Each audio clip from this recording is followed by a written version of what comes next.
السلام علیکم ورحمۃ اللہ وبرکاتہ.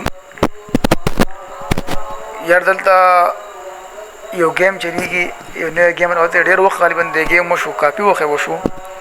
زه خو پخپله د گیم شوق بیخي نه کوم، زما د گیمونو سره بلکل طبیعت نه لګي.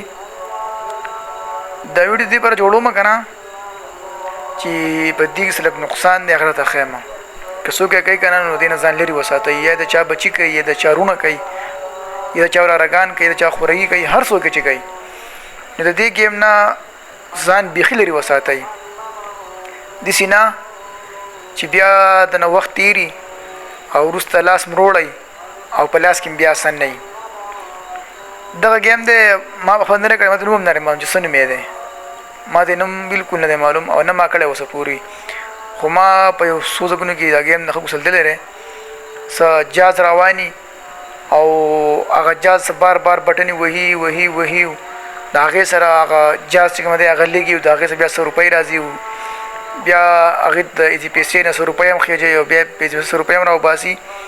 دا څه چوړه پوړه ګیم دی، غټ ګیم دی. تاسو به کتلی، ما نه دی کتلی، ما پته نشته، نه ما کړی، نه ما ته پته شته. خو د دې ویډیو ته لنډ خلاصه در کوم چې کوم ما په خپلو سترګو باندې ولله او یقیني سړی ډېر زیات خفه کوي.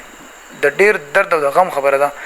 که زه درته ووایم که نه زما چېرته 45 روپۍ ورکې شي که نه، نو هم به زه 15 ورځې خفه یم، زړه به مې دړ کوي.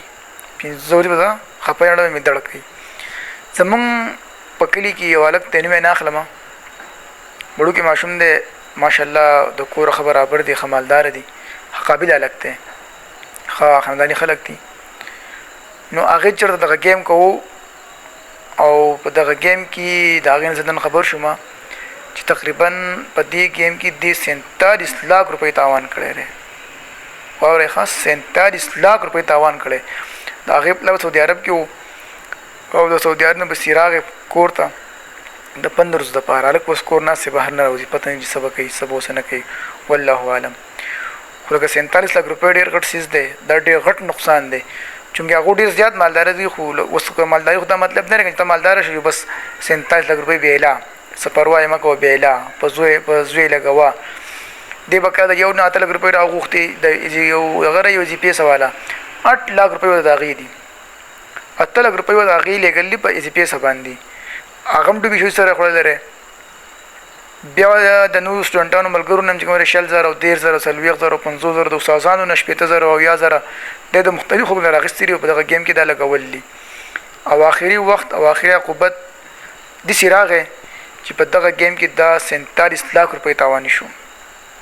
او ما د هغې د ملګرو نه واورېده چې په دغه هلک باندې پلار تقریبا د دې په تعلیم باندې په یونیورسټۍ کې غالبا څه د 1 کروړ روپۍ پورې د هغې په تعلیم باندې هم دا پیسې لګول دي او لګوي والا 1 کروړ روپۍ د دې په تعلیم باندې هغه خرچ کوي. اوس زه دغه 1 کروړ روپۍ ته ګورم او لاندې 47 لاک تاوان ته ګورم، نو زه حیران شم چې دومره یو مضبوط پلار او بیا داسې یو زوی چې عام والا په یونیورسټیانو کې په تعلیمونو باندې روپۍ لګوي او د هغې نه پس هغه راځي او په دغې د تاوان کوي. نو زه به زیات څه نشم ویلی، خو زما تاسو یو درخواست دی چې ګورئ خپل بچي او خپل وروڼه د داسې ګیمونو نه بیخي لرې وساتئ. یعنې بیا سبا له خفه یئ او همدغه شان کار به سره کېږي. دا څنګه نن دوی سره شوی دی چې 47 لاک روپۍ هغو تاوان کړی دی. نو دا 47 لاک روپۍ دا داسې تاوان دی چې دا د خلکو قرض دي، دا خپلې خو پرېږده چې خپلې به څومره وي، دا 47 لاک روپۍ د خلکو قرض دي. په دې کې یو کس ما ته معلوم دی چې هغې په 8 لاک روپۍ قرضه ده چې هغې ته په ایزي پیس باندې روپۍ لېږلي.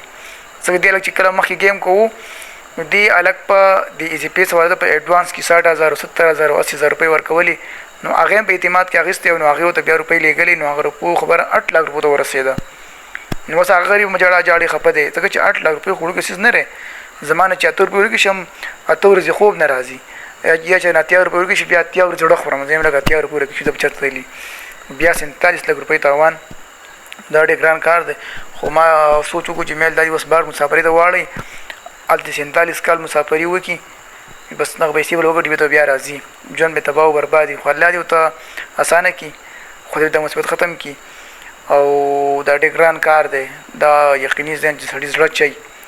نو زما دغه درخواست دی چې تاسو ځان د هېڅ قسمه قصو نه، د هېڅ قسمه ګیمونو نه، د هېڅ قسم ډوک پوک نه، مونږ غریبان خلک موسونه نه کېږي. داسې قسم ګیمونو نه او د داسې قسم ځان وساتئ په خپل هم ځان بچ وساتئ او خپل اولاد بچي ترونه او راګان هر څوک دا ګیمونه کوي دا دې نه بچ وساتئ دې ستاسو لپاره خیر وي وما علینا الا البلاغ